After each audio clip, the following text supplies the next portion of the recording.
Rashmi said, today's we are going to learn about delirium. So I'm happy to introduce Sister Alice Stella Virginia. Oh, she's a nurse. Uh, she's a palliative care specialist, and she did a certificate course in palliative nursing, and she did a fellowship in palliative nursing. Now she retired from the government service. Now she's working as a full-time palliative care as a volunteer, and she's a national faculty in Indian Association of Faculty, Indian Association of Palliative Care, and she's a LNAC trainer also. Sister, welcome, and over to you.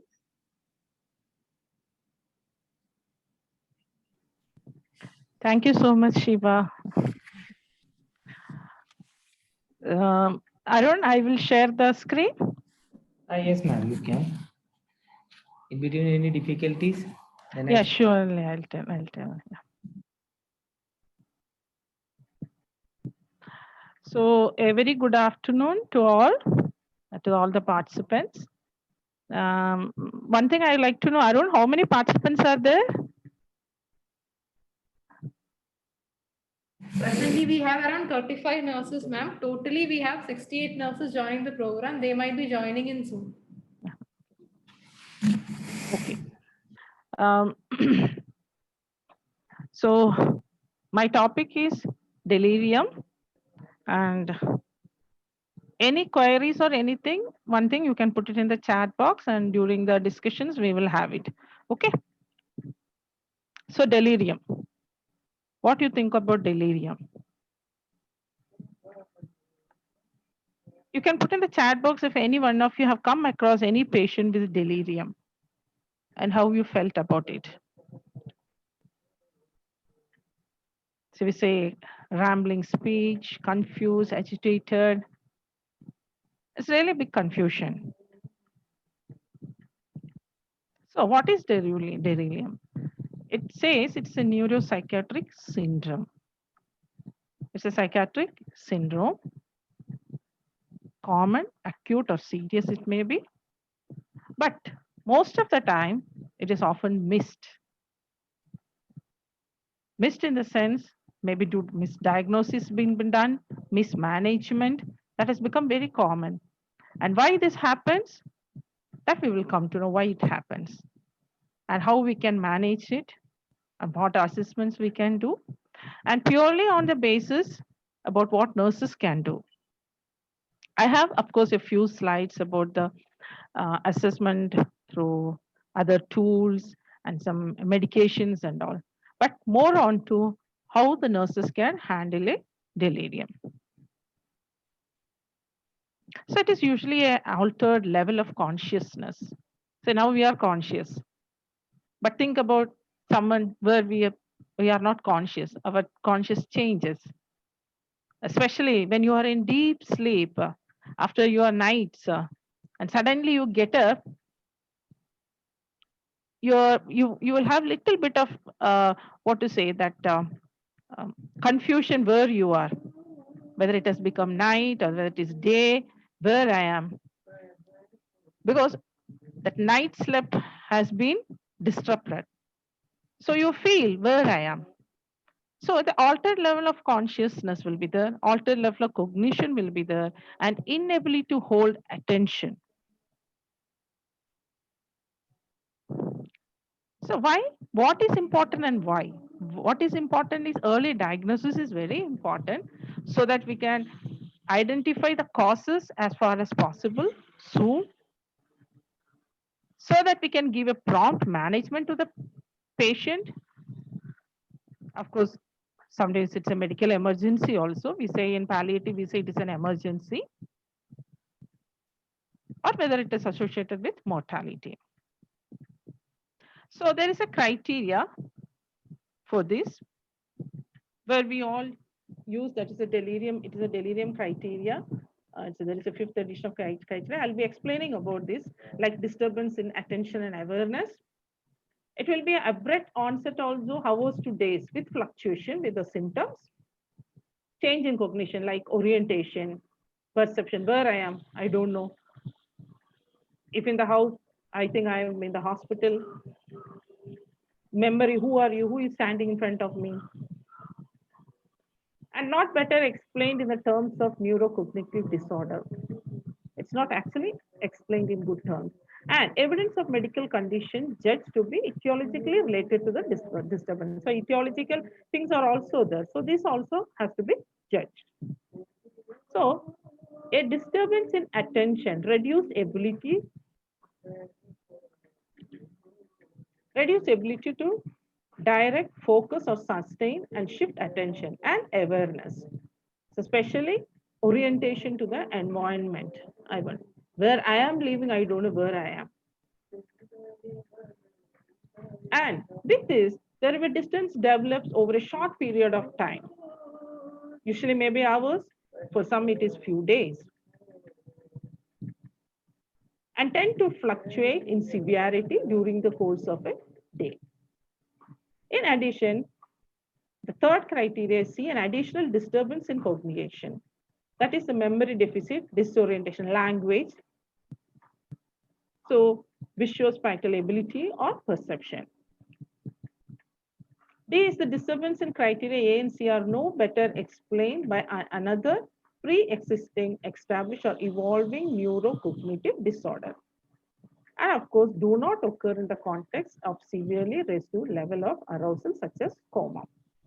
So also there is no evidence, there is a evidence from the history, physical examination, laboratory findings, lot of things we can do for that we can, in the assessment, we can come to know why this condition has occurred. And due to a drug of absorptive medication, it can occur and exposed to a toxin or is due to multiple etiologies also. It is not, it may not be one cause, it may be multiple ones. Okay, so it is just a criteria. You don't have to worry about these things. Things are there which we have to worry. So what is a DSM-5 diagnosis mean? It is a manual assessment and diagnosis for mental disorders and does not include much information or guidelines about the treatment. Okay, it is just a manual used for the assessment and diagnosis of a mental disorders. That is widely used in the world. So the delirium are of three types, that is the types. One is hyperactive, that they're very active, hyperactive, activeness, hyperactive, and there is a hypoactive also. So in both there will be confusion. Hyperactive, there will be agitated, hallucinations, and myoclonus jerks. In hyperactive, less likely, but still confusion will be the withdrawn, somnolence will be there. And there is a mixed one that is in the center there, that is fluctuating between hyperactive and hypoactive. So this is the three types, subtypes of delirium. Say hyperactive means you see coming out of the bed. I have come because when I was working in trauma unit, it was night. The patient was on the bed with the rails on the side. Suddenly I saw the person has jumped out of the rail. He just pushed me. Thank God I didn't fall. I went and stood near the way he pushed, the fridge, actually the refrigerator supported me. He dashed on to the door. Actually, he was not knowing where he is. Then we all came running. We have to just hold him. It took little time for him to understand that where he is. So hyperactive, you see, hyperactive people, confusion will be there, but activeness is less.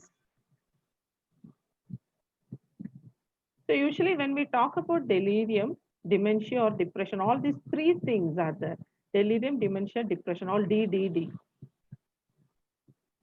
So the onset of delirium. So actually we have to differentiate, or differential diagnosis should also be there. All the conditions of delirium won't be a depression or dementia. So we should know whether it is a delirium or a dementia or depression. So we like to know the symptoms of depression and dementia also, and what will be the causes. So here in the delirium, the onset you can see is acute, hours to day. But for dementia, it is months to years. And for the depression, it is week to months. The course, it is fluctuating. Dementia, it will be progressive. They will say, since long they are having this problem. And depression, it may be a chronic one. Duration, hours to weeks again. This is months to years, dementia, slow. And depression also months to years, where they won't, usually the family will neglect these things. Consciousness is altered in delirium. In dementia, usually clear. And depression also, the conscience is clear. Attention in delirium is impaired. Normal expect in severe dementia. We say in Alzheimer's and all, now in dementia, the attention will be normal until unless it is very severe. And in depression, it is decreased. And the psychomotor changes are increased or decreased, but in dementia, it is normal and may be slowed in severe cases of depression. And reversibility, usually in delirium, it is reversible, but dementia, it is irreversible, and depression, usually it is, we can say with the medications, the patient will be better. So what are the risk people here? Especially we should delirious patient pose a potential medical legal risk. Especially, why? Because if we don't have an informed consent the patient is having, we all are at risk. If we have not given informed consent, the risk of escape is there because they don't know where they are. They may forget the place and run here and there. Aggressive behavior, anger, they may break, anything can happen. And risk of falls or self-injury also will be, as I said, he just went and dashed on the door. So this can happen and this can become a medical legal problem also. Now the clinical features, poor concentration, not able to concentrate properly. Impairment of short-term memory, very short-term memory, where I am. Suppose I am in the hospital itself, suddenly I'm forgetting that I am at the hospital. Disorientation, not oriented to the place and time and all these things. Misinterpretations will be there. Interpreted miss. Paranoid delusions. Mistrust will be there. Maybe they are angry. They're feeling that, that they have been betrayed. Hallucination, seeing things, hearing things, smelling, feeling. Rambling, incoherent speech. Something they'll be talking, which is not associated with anything. Agitation in many ways. Very agitated, confused, rolling on the bed, trying to run, removing their dress, asking the people, who are you? Maybe wife, husband, someone is standing, own relatives, they won't. And of course, noisy and aggressive behavior will be there, which usually people think they have become mad. So usually what happens is the early signs often is mistaken, and that is why they go for a misdiagnosis, it happens. Because the patient will be very anxious. Some sort of depression, not all. Sudden psychosis and dementia.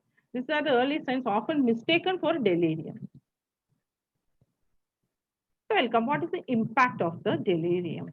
Usually it says it affects about 28% to 83% of people. Reversible more than 50% if properly diagnosed and managed. Affects the quality of life, of course, not only for the patient, family, and the healthcare team. Increased morbidity and the hospital stay. That is also a problem. Because still if diagnosed, the patient will be in the hospital. And diagnosis and management is sometimes difficult. When multiple things are there, we have to see. And of course, escalate the distress of everyone, not only for one person of the patient. The family, the people who are standing around, if it is a hospital in the wards, all are distressed because of one person. So what are the complications? First is functional decline. I'm not able to do my day-to-day things. Fall can happen because suddenly, as I said, suddenly they will get up from the bed. So they may fall. Incontinence, not knowing, urine, bowel, incontinence will happen. Physical and chemical restraint can happen. Failure to maintain adequate hydration. And this leads to prolonged hospital stay. That's all a complication. And emotional burden to everyone, every family, patient, caring team, and of course, in some cases, death. Of course, we have terminal delirium and all, which causes also death. So these are the causes. LGS primary can be a tumor or a vascular events or infection, especially, yeah, I will come to that. Secondary due to metabolic causes or electrolyte imbalances, hypertension. Another due to infection, pneumonia, sepsis. In severe cases, they become delirious. Hematological problems like anemia, reduced. Metabolic primary organ failure. And we say also this paraneoplastic syndromes. In this all can cause endocrine hyperthyroidism, Cushing syndrome, drug withdrawal like alcohol, narcotics, and hallucinogens which people are using. And immunologically, something like SLE and vasculitis and nutritional deficiency. We won't go much detail into these things because delirium also consequent to the drugs. Many of the drugs, what is shown, chemotherapeutic agents, steroids, opioids, anticholinergics, benzodiazepines, phenothiazines, antiviral drugs. A lot of drugs are there which can cause, but rarely do we come across. Some of the predisposing factors, this usually we have seen and we have come across also with the patients of these things like pain, urinary retention, fecal impaction, anxiety, fear, and old age. These are some of the predisposing factors for delirium, and more of we have seen in palliative care. So in simple, if we say up to 75% patients in advanced disease and terminal illness can have the other causes of delirium. Drugs, different types of drugs. Example for hallucination, what drugs we are using, that can happen. Raised intracranial pain, ICT, what we say. Infection, dehydration, metabolic disorders. So we have to check the samples. Hypoxia also, reduce patient, this one, oxygen. So hypoxia. Spiritual or emotional, some unfinished business or some anxiety due to that. Because I know I'm going to die, I'm having so and so problems.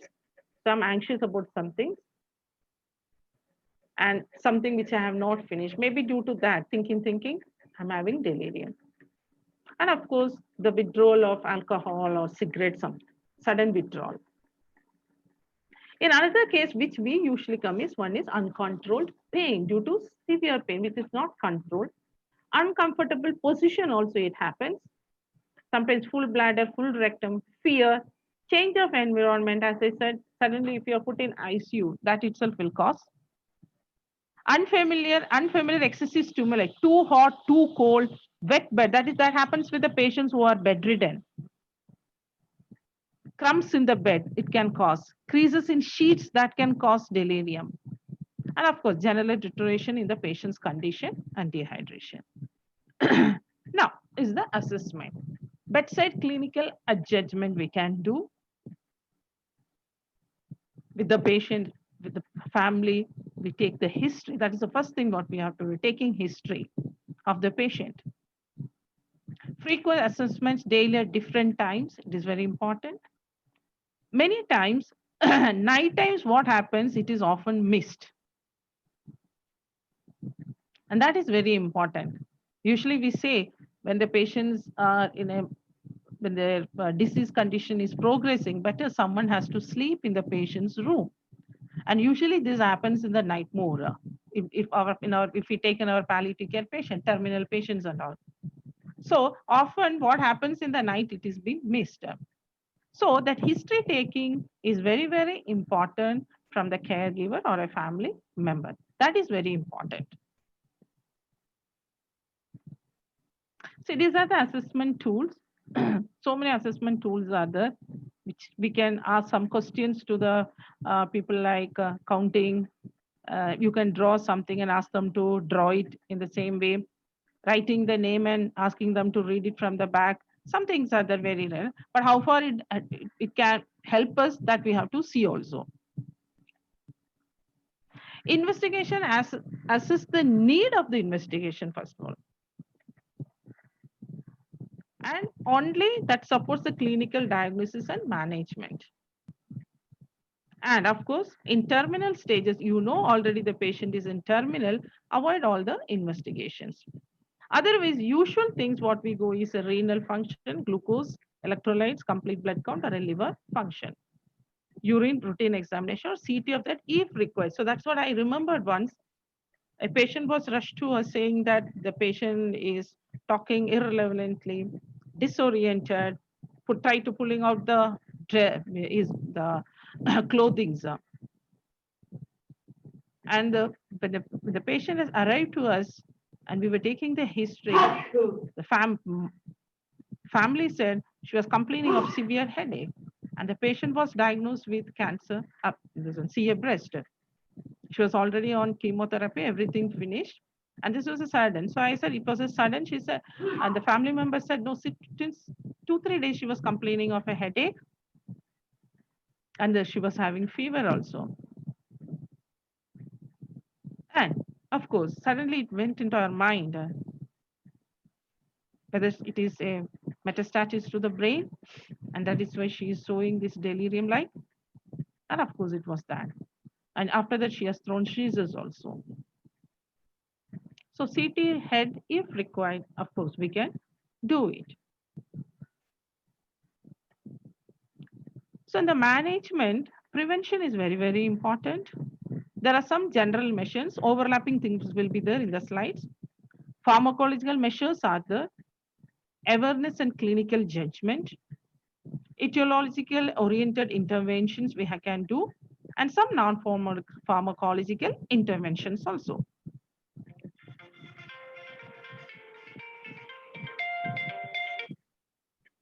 So the primary thing is primary prevention, minimize the polypharmacy.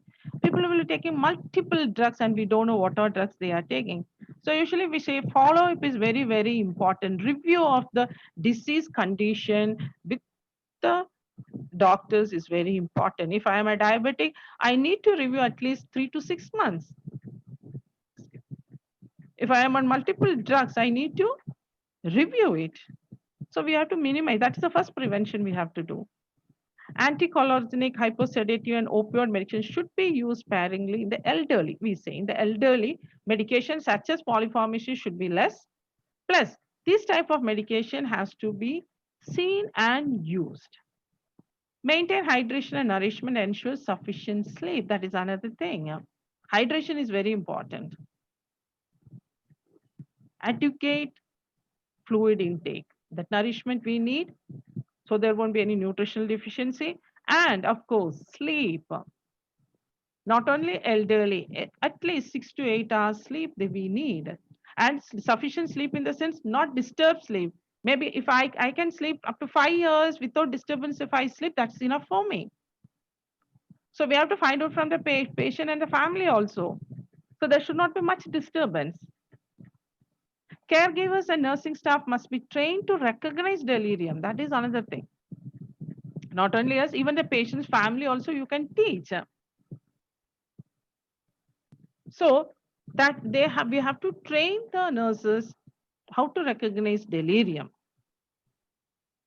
Second is early diagnosis and treatment. How we can diagnose it. It was during some festival, my patient was rushed by their children, saying same thing, irrelevant talk, disoriented. When we just took 1 or 2 history from the family member, said, yeah, since past 2 days, the intake was very less. He has not taken proper food and all. It went into our mind, it could be a hyponatremia. Sodium could have gone down and plus hypoglycemia. So we have withdrawn the blood, we have sent it. Meanwhile, we had put a DNS for the patient. Just patient became altered and patient, as soon as the patient was conscious, he was just asking where am I am in the hospital. So early diagnosis and treatment management, that is very important. Improve recognition of the condition. So we have to accept it, acknowledge it. And also it is recommended all acutely ill elderly patients should have a brief mental test on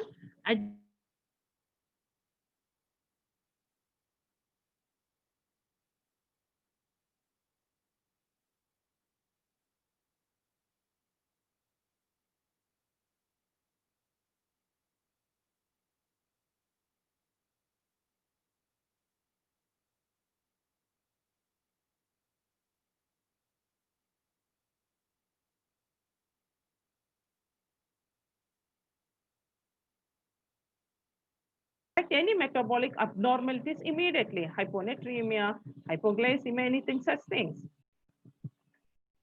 Setting with a quiet room. So we say in Delhi, patient should be given a quiet room, a dim light should be there, calendar and clock to know the date and the time.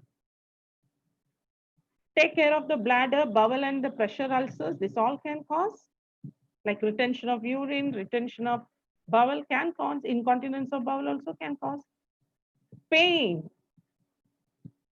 Pain is another cause of delirium. Addressing fear and anxiety of the patient. What is fear of? What is his anxieties? Addressing, sitting and talking to him. Communication, communication. Listen to the patient. Listen to him about his fear and anxiety. And of course, monitor the vital signs. See that the patient is having adequate fluid intake. And of course, monitor the output also of the patient.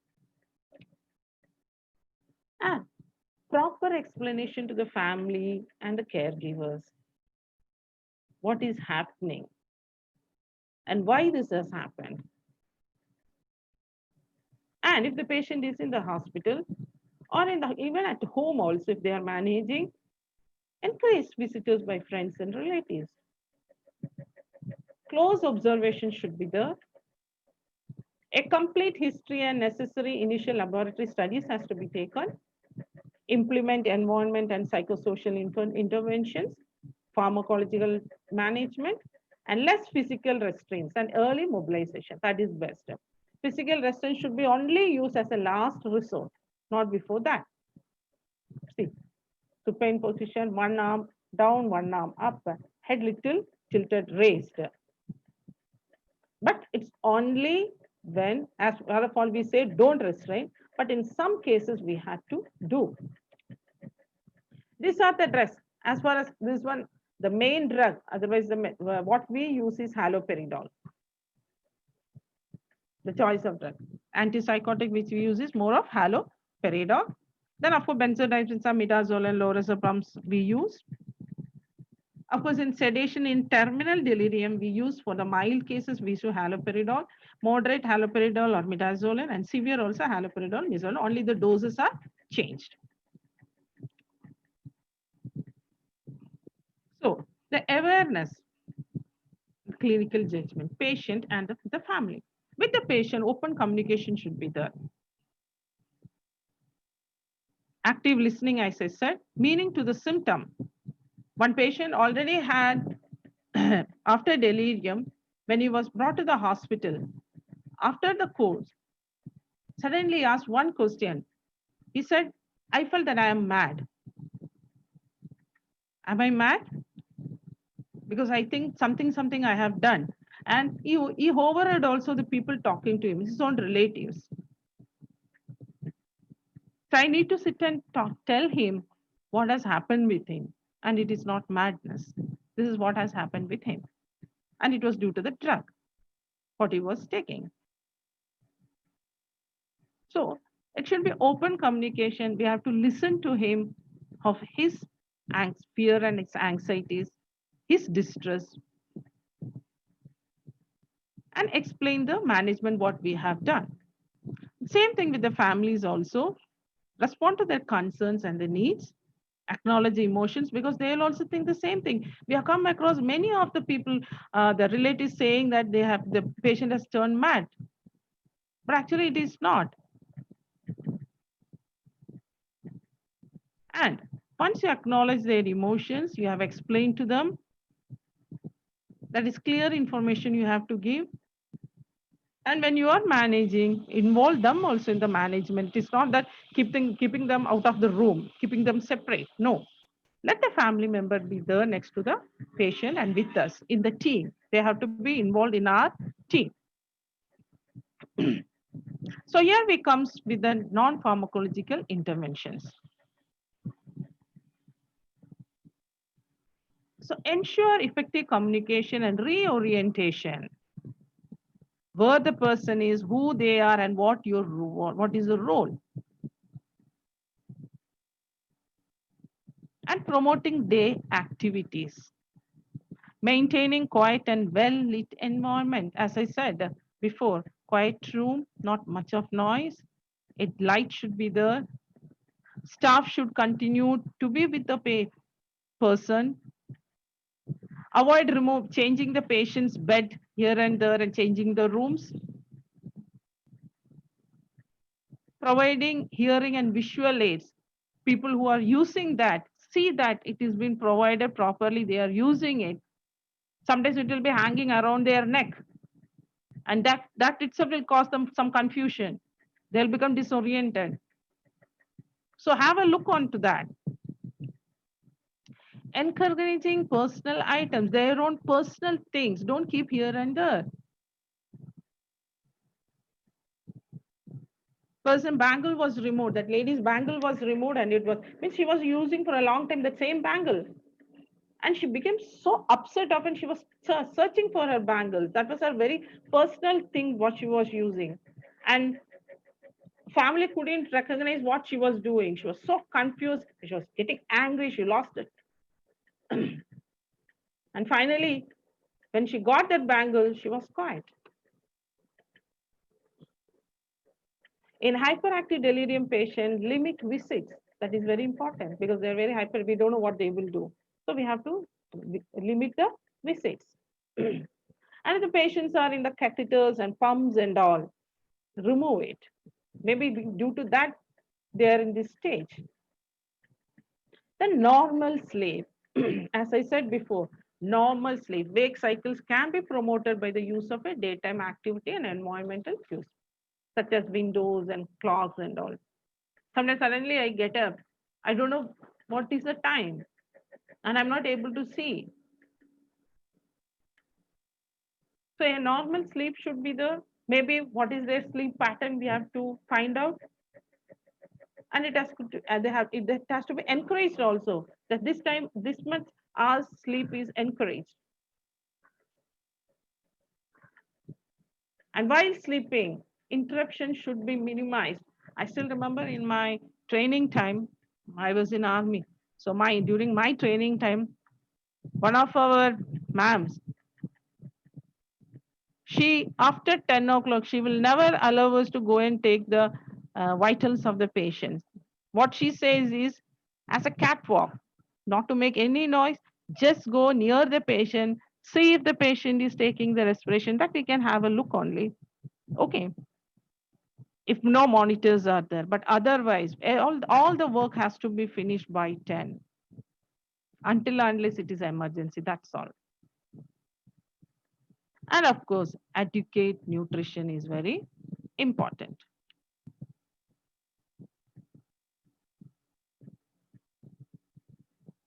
So here, the provision of a clock to see the time, date and the day, year also. Provision of newspaper, specs. Maybe they need a small photos, where I am, who am I, who are these people. Personal things, what they are using, maybe a wheelchair, maybe a walker, or this one walking stick. Touch, that is very important. Provision of light, provision drinking water. These all are very, very important. So again, in the interventions come a careful assessment of the patient, especially when not able to communicate also. Person is not able to communicate. So we need a personal, careful assessment of that patient. Head to foot assessment should be there for the patient. Observe for pain. Stiff neck sometimes shows, rigid muscles. My aunt was a case of, she was diagnosed as Alzheimer's. She had a fall and she had a fracture, Colles fracture. And whenever they tried to lift her or touch her, she used to scream. And they were not knowing what was. And she started holding her hand so stiff, her arm. And when they're taken to the hospital, they came to know the doctor who was treating it. He said that something is wrong with her hand. And that is how they found that she had a fracture. So that pain was there, but she was not able to communicate. But she was showing in a non-verbal means, she was showing that I'm having pain, not able to swallow, increased secretion, secretion is just coming out, bowel and bladder retention. Maybe that is the cause of the pain. And reassure the patient and the family, explain to them what is happening, treat any reversible problems like pain, anxiety, incontinence. When there is cerebral metastasis, steroids can be used to relieve the pain, pressure. Maintain personal oral care, whatever it is. If the patient is bedridden, a patient is at delirium also, see that personal hygiene and oral care is attended properly. That is very important in nursing. Drugs can be used accordingly, and consider the change of the route also in any cases. And maintain safety of the patient. Best to do is putting them on the floor. Sometimes even after in the rails, they may try to jump out. So best is floor, at least they won't jump down. And of course, constant supervision is very important. So many patients are more settled with a human presence. That's why I showed you that touch and the voice are calming. Maybe a person who knows, like husband and wife, seeing the strangers, they become more delirious. So they will become angry, restless. So a person who knows well, and with that present, they become calm. They say even may respond to calming familiar music. As I told about my aunt, even though she was Alzheimer's, one of the songs which was played at the back, when she hears that song, she will just sit and listen to that. I don't know whether she's listening or what, whatever it is, but she becomes very calm after hearing to that music. So remember one thing, as a nurse, stress that there are usually lucid times are there. Continue to treat the patient with courtesy and respect. That is very important. Restraint should never be used as far as possible. Bed rails, as far as possible, avoid the bed rails. People may jump down, and it is also dangerous also. And suppose in delirium, if when they are delirious, they try to walk, allow them to walk. Don't catch hold of them. And relieve their fear, like using a night light, because there is no light in the room. That is why they are having that fear. Not changing the position of their bed. A person who is in past 70 years, if he's in the same bed and in the same place, suddenly he's changed, he becomes delirious. We'll think about us only. From our place, when we go to another place, like we are going to stay in a hotel of 1 or 2 days, it's very difficult for us to sleep because of change of place, change of bed, everything. Whenever we do a procedure, please explain to the patient in detail so that we can relieve their fear or anxiety. And of course, the presence of a family member or a close friend with them is very important. Use of drugs if the patient is having problem. Other than that, polypharmacy, that has to be reduced. Oxygen can be given if the patient is cyanosed. Dexamethasone for cerebral tumor, and of course, haloperidol if hallucinations are there. So the conclusion is that delirium is common and results in a poor outcome. It can be detected and prevented because, and sometimes it marks with a serious disease also. As I said to you, when the patient had a brain metastasis, patient was showing this as a delirious, and we had. So if you know the patient is a case of cancer, and the family is telling patient has become delirium, otherwise giving a history of severe headache and this thing, we have to think about it. See, thinking doesn't need money or time. Okay, at least you can think about that. The clinical judgment you can do, maybe it is that. And of course, multidisciplinary care path approach is very important. If in associated with poor outcomes, including death can occur. And inherently distressing, about 40% survivors have distressing memories about that. The people who have survived, they have distressing memories of that. Not only them, relatives are also are traumatized seeing this. And we as a caring team gets distressed. This I liked it, that's why I put, I have learned that people will forget what you said. People will never will forget what you did, but people will never forget how you made them feel.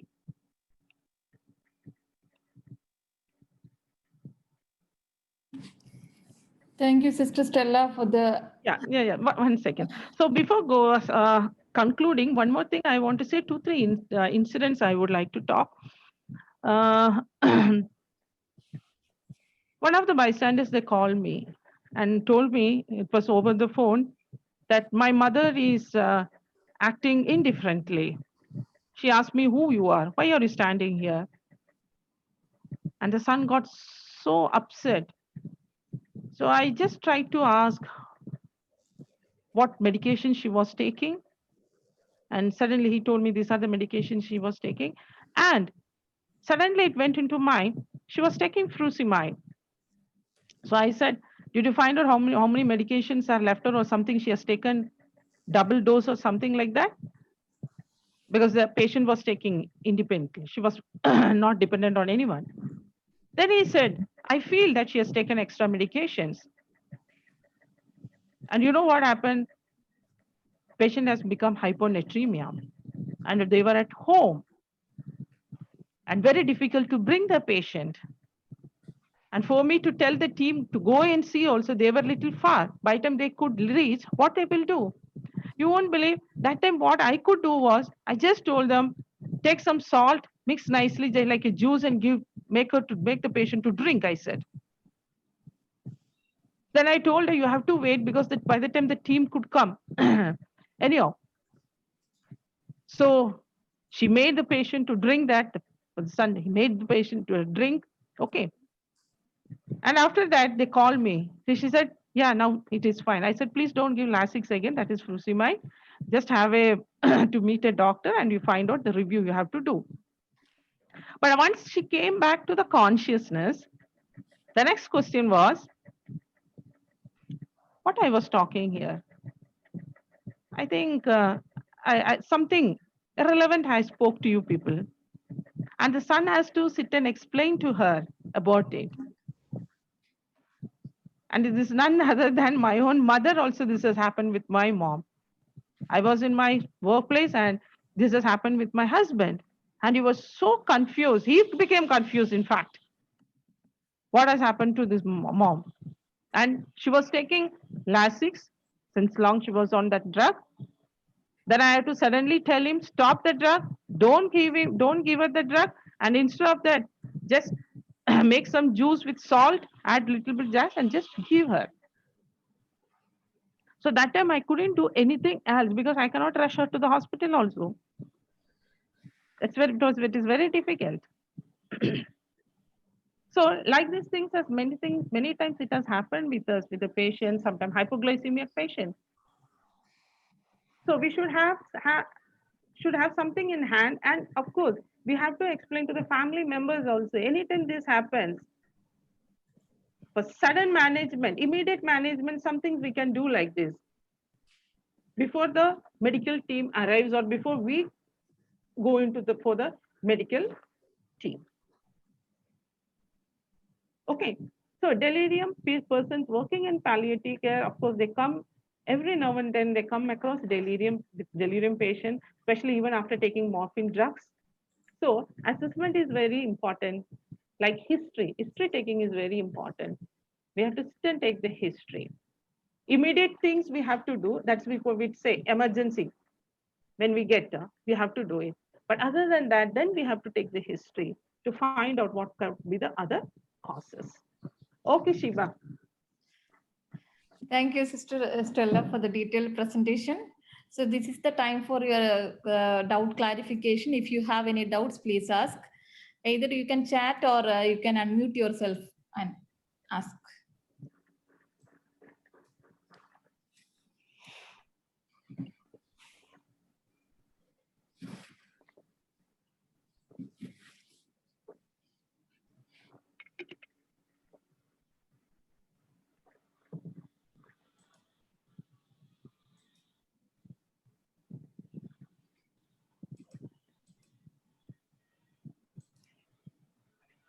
Actually, I asked a question. If nobody is having, I asked anyone has come across delirious patients and how you are managed.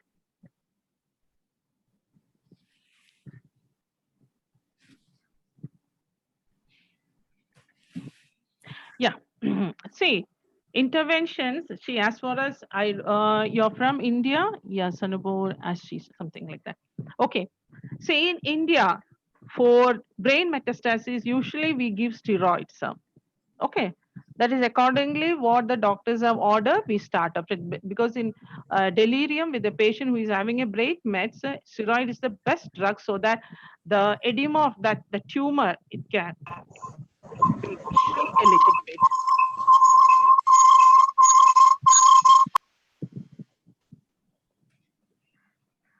Sister, you can continue, sister.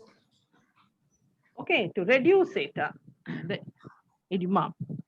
So steroids we use, a little bit high doses of steroids we use. It is accordingly to the order of the doctors what we use, this one, the steroids.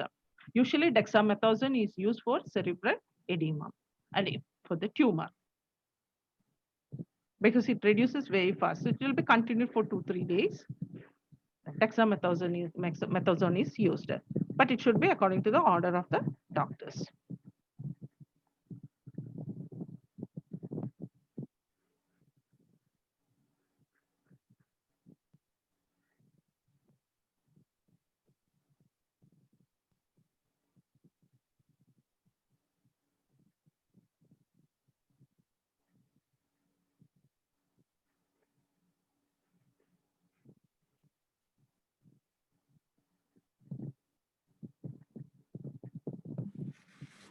Anybody?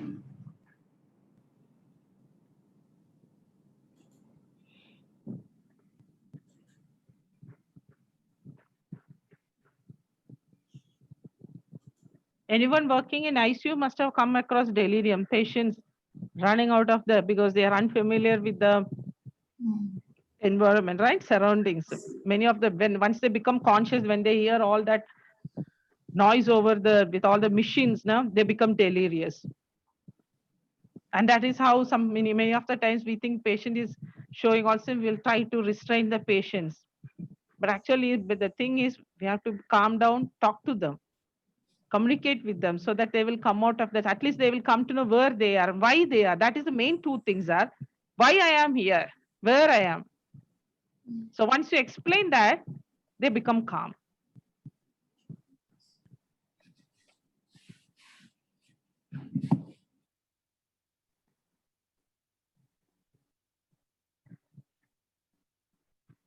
Yeah, in the night, yeah.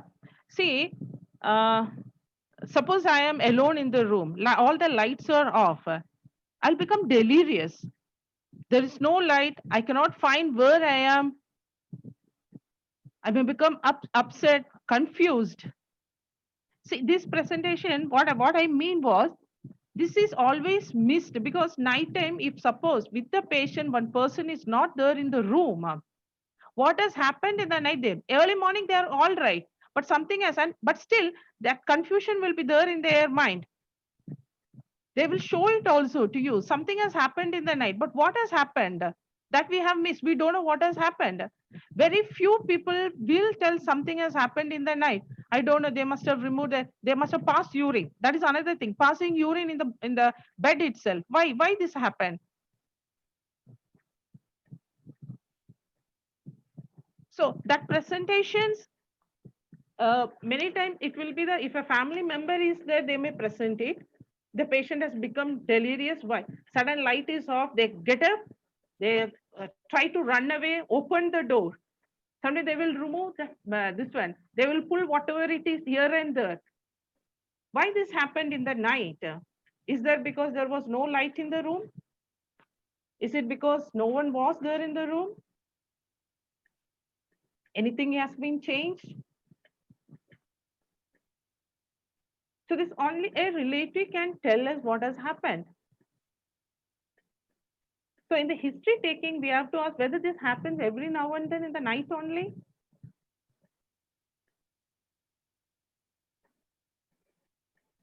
So by taking history, we will come to know how to communicate with such people.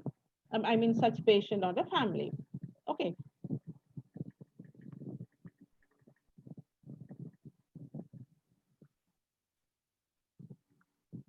But Sophia has asked, how about a patient have history of brain hemorrhage, intervention for delirious? I'm very sorry to tell Sophia, I don't know. Brain hemorrhage means usually in patients who are having accidents and they will have brain hemorrhage. Okay, and many of the times they have put in this one. So here I don't know whether we can give whatever drugs. Of course, when the patient becomes delirious, usually what we use because I was working in a trauma unit, a patient who has come with accident, it is just like a delirious ill. That means you will be pulling restless, confused. So where we have used is midazolam. Okay. Other than midazolam we use. Other than that, I don't know how to because brain hemorrhage means if the patient is able to undergo a surgery only, we will be doing. Otherwise, they have put in the conservative treatment only. This much only I can explain to you. So again, I think it is Sanobar has asked how often haloperidol can be used. Haloperidol, see, accordingly, we use sometimes 3 times a day. But to me, I will tell, being in India working, because we are not nurse practitioners, it is according to the doctor's order we use. Wherever they have written, Shiva is sitting here. Okay. If the doctor has added 3 times and then SOS, whenever the patient is having problem, we use it. Because at present, as a nurse practitioner, we are not doing anything. We have doctors 24 hours, whatever order is being given, accordingly we do. And sometimes if we have some problem, we call them and we will find out. This is Elena Gurang. Elena, very sorry to tell you, I don't know how to, you asked how to communicate with a patient with atropine psychosis. If it is overdose or whatever, I didn't understand the question one thing, and I don't know what is this atropine psychosis. If Shiba knows, Shiba can explain about that. No, sister, I don't have any. Yeah, I don't know. I first time hearing atropine psychosis. I don't know. Atropine, if we have given atropine, what happens is due to the, what to say, constriction of the pupils, maybe they become, I know only one thing, when organophosphorus and or poisoning coming, we give atropine to the patients. Okay, so Yes. that, is it that? I don't know. So I'm very sorry, I don't know what is this atropine psychosis. Yeah, actually, ma'am, in our hospital, we are getting Yeah. we are getting lots of OP poisoning patient, Yeah. Okay. Poisoning. That's what I told you. Poisoning. I have come across that. It is because they are not able to see properly. That that is vision problem comes. Okay, vision problem. That time they become delirious. That way we can communicate. But what we have to communicate is, first of all, we have to say that, see, you have taken a poison, and just because of the poison, we have given this drug. Okay, we have given this drug to reduce reduce the complications. Okay, and due to that, this one has happened. What has happened? Your visual problem has happened, but it will get all right. It will get recovered. Okay, that you have to, that you can communicate. So it is okay. So that atropine, that we can communicate very well to the patient. This has happened with you. For that, we have given this drug. Okay, and with this drug, this has This is what has happened. This is the side effect of the drug. Okay. And the side effect can be taken, managed well. And how long it will take, that you can explain. Okay, then what? Yes, ma'am, I have come across delirium patient electorally were advised to check by doctor assessing the condition of the patient. That is very right. Whenever a patient comes to you, electrolyte just have, see, there may be any other, what to say, other causes also, but many times in the elderly patients, patients who are bedridden, patients who are in the cancer treatment and all, it may be due to electrolyte imbalance. So just go first for that. And then after that, you can do other history taking also. Okay, so just taking a so for sodium or sugar, these things will be okay. So in OP poison, yeah, that I know. Patient develop atropine success after OP poisoning, atrobulization. Yeah, that's psychosis. You have to. I hope all Danita, Prakash, and Elena. I hope I have explained to you. Elena. Yes, ma'am. Yes, ma'am. Yes. Yeah. Okay. Communication. I hope this your communication classes already session has finished. I think so. So please communicate with the patient why and what and where they are. That is another thing. These three things you have to explain to them. Oh, everywhere it is atropine, my psychosis, atropine psychosis.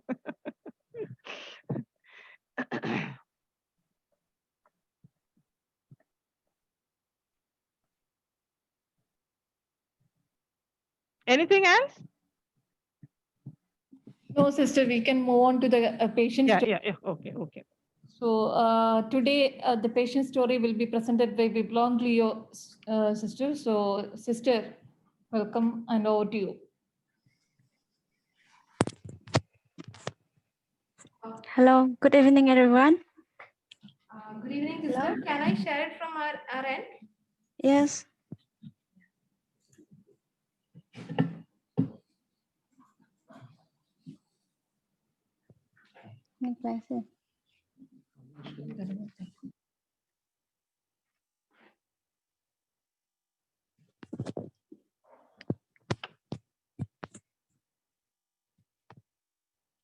Okay, sister, you can. Yeah, I myself, my name is Sui Bonlung Liu, staff nurse from the Baptist Christian Hospital, Tezpur. Today, I'm going to present about the patient that is 22 years old, female patient diagnosed with seizure, delirium, and acute hospital psychosis. Presenting complaint, patient was restless and agitation, and patient was lethargic, and also she have a sleep disturbance and hallucinations and disorientation. All these presents complaint at present. History of illness.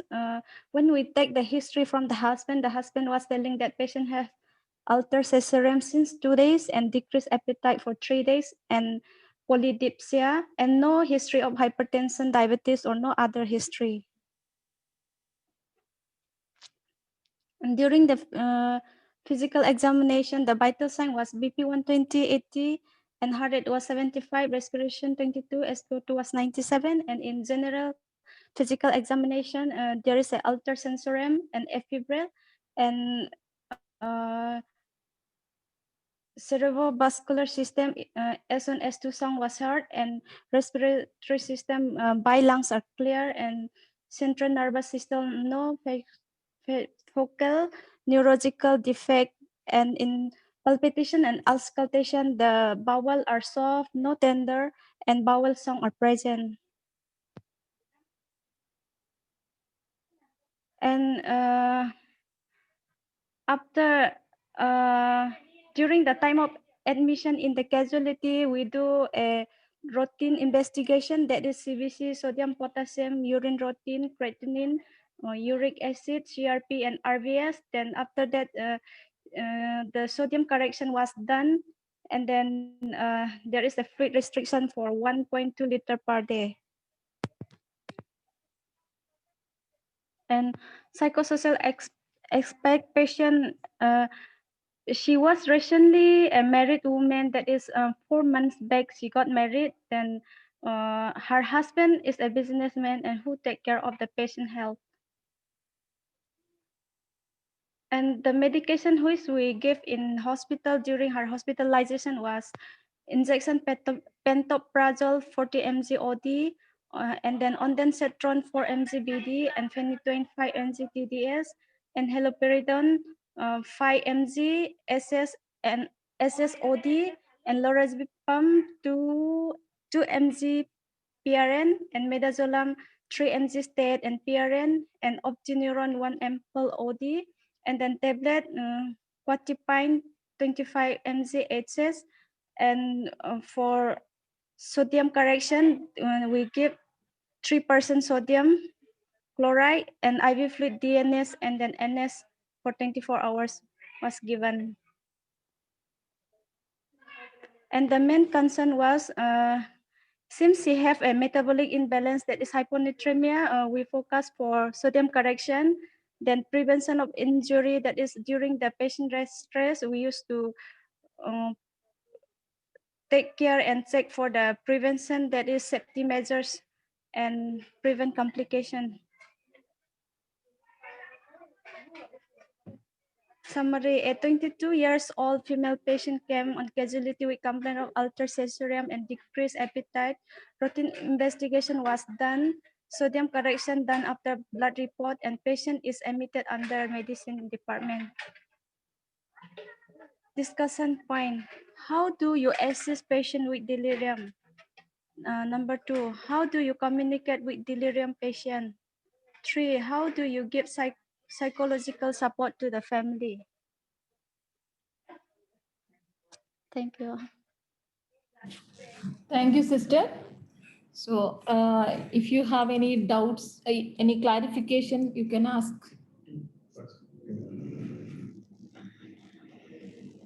Anybody would need any clarification for the patient story, you can ask. Otherwise, we can move on to the discussion points.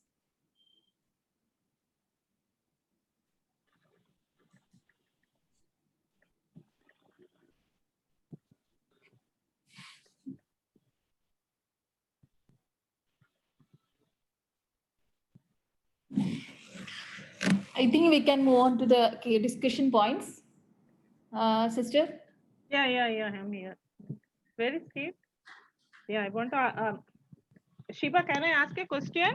Yes, you can. Yeah, I want to ask a question. What was the final diagnosis of the this patient? Vibon? What was the Ma'am, final? in final diagnosis, the doctors write both the diagnosis, both seizure. The seizure was occurred during the hospital stay. 2 episodes occurred during the hospital stay. So both 3 diagnoses are written in the discharge summary. The patient admitted on 24 October and discharged on 31. Yeah, 31. So both diagnoses are present. Yeah, what diagnosis were the seizures? That's all. And what Yeah. was the cause of seizures? It was not written. Something, any No. cause, anything they have done like EGG or something like that? No, ma'am, we didn't do that investigation for each patient. Patient. So, Yeah. as you said, maybe this illness was due to less hyponatremia. Patient became delirious. We don't know. Okay. Maybe. I also don't know. That's what I'm asking, whether they have taken a CT scan of the head to find out why this patient had a seizures. Okay. And moreover, it is said that she had a disturbed sleep, loss of appetite, and these things, right? Yes, ma'am. See, in your this one history you have given. So loss of appetite, why this happened? Why loss of appetite? Why she had a disturbed sleep? So that Actually, also. yeah, actually, if we take the history was taken from husband. So Okay. after getting married, like she was like abnormally talking, Behaving. like behaving like because of me you are not able to live peacefully, and see I'm not proper, like I'm not a earning or I'm not a well educated, so living together with me will be problem for you, like that. She said different type of things, and then later on the altered behavior and decreased appetite and all this complaints come Yeah, up. so exactly, we don't know what is the correct diagnosis. Maybe she is having Okay. some psychiatric diagnosis or something is there before marriage. Then we have to go to the all history. That is a childhood history, personal history, family history. Then we have to call their family and ask the history whether she had this such type of problem before also. Okay. So to assessment, for the assessment, first and foremost thing is when how do you assess a patient with delirium? I told you all that many of the things that happens is we have to take the history. That is one thing. And second thing, as you said, we have to send the immediate workout we have to do is about the sodium, this one, RBS, even sugar, whatever it is. Okay. So we have to see whether there is any metabolic problems due to that she had a delirium. Okay. But due to that she had a seizures. Okay. Okay. So that is one thing. Okay. Then another thing is again in the assessment, place of change. Suddenly she was changed. Maybe 4 months just married. It was in her mind that suddenly she is brought to a new place where people are new. Maybe that due to that, slowly it has, we say na, must be days to months it has taken to develop. Some fear could have been there. We don't know what is that fear. Something is there behind her. Okay, some fear. Okay, why she is telling her husband, like your husband gave the history that she is saying, if I'm staying, leaving with you, you cannot do your this one, you cannot, I'm not a proper person. Something is there behind her. For that, once the patient becomes normal, then we have to really sit and counsel with the patient, communicate with her about her fears, what is her anxieties and her fears. Okay. As soon as the patient has come, whatever investigations you people have done, that is very right, because we could assess the delirium. But again, one question is that after that, once you have given sodium and everything, after that she became normal? No, ma'am. She still continues restless. She's still continuing to have a restless. Okay, Yes. restless. Yes, ma'am. So there is something behind it, some other problems. As I said, maybe she is having some psychiatric history or something, which we don't know.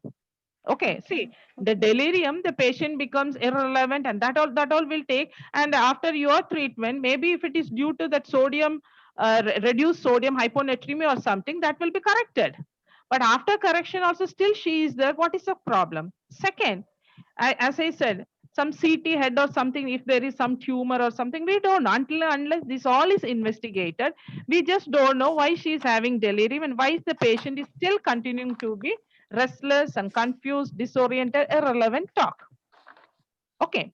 Now, how do you communicate with a delirium patient? As I said, to communicate with a delirium patient, we have to ask the patient whether she knows where she is. I mean, where are you now? Can you recognize me? Can you recognize? Suppose her husband is standing. You can ask her, who is this standing next to you?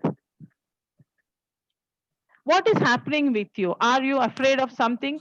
That is, we have to ventilate their fears. What is happening to them? Because she is in a delirium. Maybe she is thinking where I am. So we have to reorient them where they are. Reorient them where they are. Communicate to them that where you are in the hospital at present. Reorient the day. These things we have to reorient. Ask them what is happening with them. Maybe they will be able to explain. They may be having some fear. And that's how we can give a support also to the patient and family. So communicate with the patient about what is happening. We have to ask, for that we have to ask the question to the patient. What is your problem? Can you explain to me what is happening with you? Are you afraid of something? You can talk to me. I can. So maybe if she looks that she wants her husband to be away, you can make her husband to stand outside. Then you can sit and talk. Maybe something she wants to tell you people. But never leave the patient alone. Be with the patient. Be with that person. Maybe she wants to just hold to someone. See, unless the proper investigation is done and it is ruled out, we won't know why she is having these problems. Okay, that is one thing. Ma'am, Yeah, tell me. the Norman CT scan report, it shows that no significant intracranial abnormality detected. Yeah. then it is. Then here, this person has to go for a other investigations like EEG, something. Then one more thing is we have to send for her counseling. There may be some history, something is based in her this one. That is why she had this problem. Because suddenly one person stops eating, loss of appetite and disturbed sleep, whether she had some nightmares, I mean some bad, bad dreams, even some people get disturbed, because of that. Or is she alone in the house because her husband is a businessman, he's going here and there, maybe she's left alone. Something is there that we have to talk to them.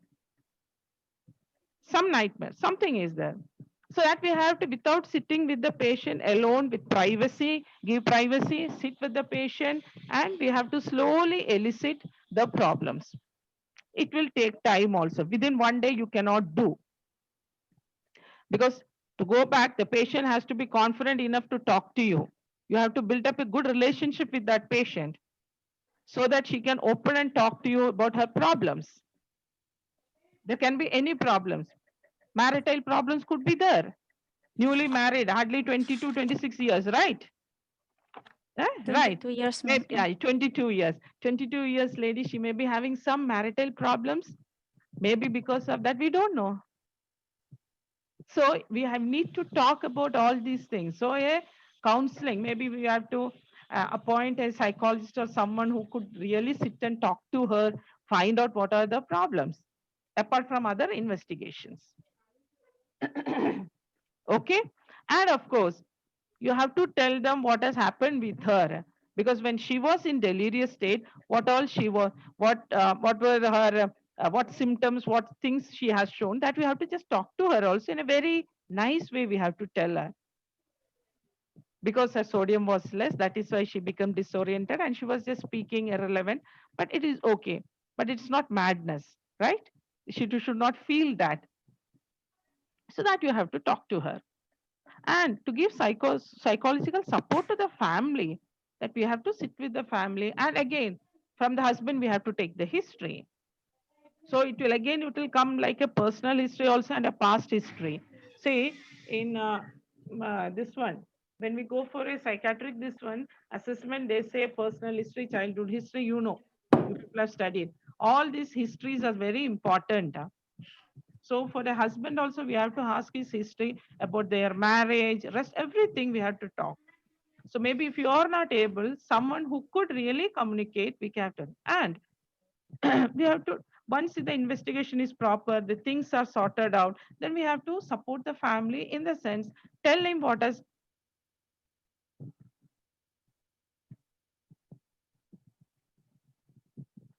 Tell her husband that why this has happened with her. And if suppose she has told you some problems which she cannot face, maybe she cannot tell her husband, some fears, maybe like I said, she's left alone in the home all the time. Is it that because of that? So finally, when we do a counseling, sometimes we have to make a family counseling, like both husband and wife has to sit, and the person who is a psychologist or even a palliative care person also who has communicated with them, we have to sit with both of them and then communicate about their problems. So that becomes very important. And moreover, husband also must have felt something is wrong with her, why this has happened. So until unless we get the actual report of what has happened, otherwise in the investigation, what is the actual cause of it, we cannot, according to the cause only, we can give rest of the support. Okay, Vibhan, are you following? Yes, ma'am. So Shiba, anything you want to add, Shiba? No, sister. No. One small, very 2 minutes I will take to tell you. It was long back in 1987, I remember, a patient was rushed to the ICU, one of the patient, because the same thing happened with her. She was very delirious. She was trying to run out. She removed all her clothing. She has torn her clothing and all. Husband has brought her to the casualty, and we have shifted. And I was on duty that day. Okay. So immediately our psychiatrist has come. I was in Indian Army that time. Psychiatrist has come, and patient was assessed. Everything was done, and she was given a medication also. Okay. Haloperidol was given. Patient had slept. Okay. By evening, by 4 evening, because we used to tidy the beds and all. Okay, evening, when I just went to her cubicle, suddenly she was sitting. I saw her sitting with a smile on her face and a question mark also on her face, in the sense she was questioning me why I am here and where I am. That's what I told you. So I just went near to her. I said, you are in the hospital, you are in the military hospital, your husband has brought you here. She asked me why. And she looked at her dress, because everything was, even the gown which we had put, that also has been torn that time. Okay. So I asked her, you want to change your dress? Your sari is here. She said, yeah, I want to change. I don't look nice with this, in this dress. Okay. Then I took her sari, I gave her, I just helped her also. She has put, and she was really in tears.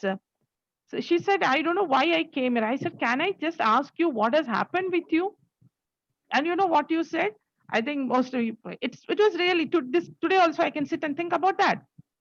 This was her third delivery. Okay. She started getting pain. Husband was on duty. Husband couldn't reach out. By the time he reached, what happened? The baby was out. Okay, inside in the house itself. And as a army personnel, he couldn't do anything other than that. He has taken out the baby. He took this one blade, and he has cut it, and he put a thread around the this one umbilical cord.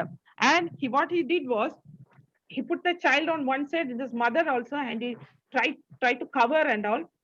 And after some time, she started behaving very badly. She started screaming, howling, running out, confused, talking. Everything happened within some time. And what he did was, he called an ambulance, put her in the ambulance, and immediately she was brought to the hospital. And when she came to the hospital also, she was just repeating one thing. You know what she was repeating? Sab kuch dekha, sab kuch dekha, sab kuch dekha. Everything was seen, everything was seen, everything was seen. This was only one sentence she was repeating, Hindi mein. Okay. So now we were also upset in the sense confused. What is this sab kuch dekha matlab kya hai? We also don't know. We asked the husband. So husband told, as soon as I entered the house, I was so seen. I saw her lying on the floor, and I could see the baby come out. She was screaming with the pain, and already the head was out. So only I could do is just could help it out. So by the time the baby came out, and because they are being taught like that, he was knowing what to be done. Umbilical, everything was tied. He did the tying, everything he did, and then by the time everything went upside down, and she was brought to the hospital. Okay, now when she became very normal, I just asked her. I asked her, can you just explain to me what happened with you? And then you know what she said? She told me, see, suddenly I started having pain, and my husband was on duty. I was screaming also. Nobody was there to help me. And then I could feel that baby's head was coming down. So she just lied down on the floor. So she could feel also the baby has come out. The head has come out. And you know, that fear, that anxiety, what will happen to my baby? That was one thing. Nobody is there at home. That was the second thing. And the third, what had happened, her husband has conducted the delivery. I should say in a very medical, he was the person to conduct the delivery, deliver the child. And you know what she said? My private area was seen by my husband. And that made her upset in the sense that went sudden inside that. That is what she was telling, sab kuch dekh liya, sab kuch dekh liya. She said, I agree that he is my husband, but he was not supposed to see my private area, it seemed. And that was what happened. And from there, she got so, I don't know, upset, whatever we can say. And that was, and after she came to the hospital, we have given the medications. She just went to sleep. Sudden after that, because I still remember our psychiatrist sir has told, he said, If it becomes all right, in the sense, once she is out of her sleep, she'll be normal, otherwise still abnormal. Then let us see. And she was very normal. Then I had to sit and communicate with her, the situation, why it happened. And her husband has actually helped her and her child. Baby is safe, she is safe. And something also, I had to sit and talk to her many other things also. And then she became very normal. And when in evening her husband came to visit her, actually she said sorry to him because I think she kicked him. Okay, she said sorry to him and they were discharged immediately. Okay, so things are there, we don't know which word we have to see. So many things, so many incidents are there which now I cannot talk to you people. It has come, so many things has happened, such things has been. So only thing is taking proper history from the patient and the family is very, very important to find out actual what is the cause, and plus other investigations. Okay, so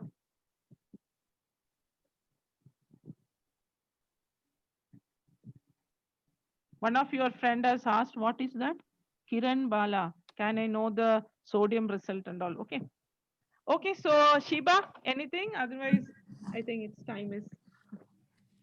No, you have covered almost all the points, sister. I hope so, Shiva. I hope so. See, I would like to tell all the participants. See, delirium with other things.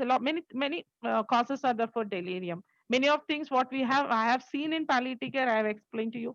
Some of the things in my nursing, what to say, in my nursing service itself, like what I said about the trauma unit, and now what I said, that was long back because I completed almost 36 years. Somewhere about 30 years back, what has happened. So on the past since 2006, I am in palliative. Otherwise, whole my life was in the other setup. Okay, so that is that experience only I have shared with you, and it all is that you should know how to elicit the history properly, the investigation, and the management. And management also, whatever orders are given, please follow it and inform what if some problem occurs immediately.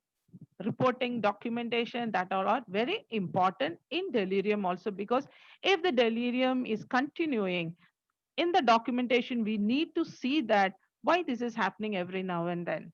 That is very important. Okay, and terminal, I think terminal, when you take end of life care, you will be talking about terminal delirium. No? So that's why I didn't touch much on that. Okay.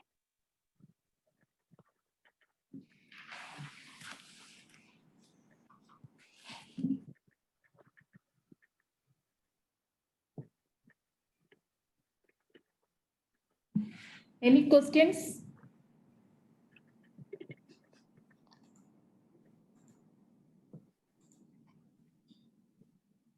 Anybody you need any more clarification? Any doubts, clarification, or?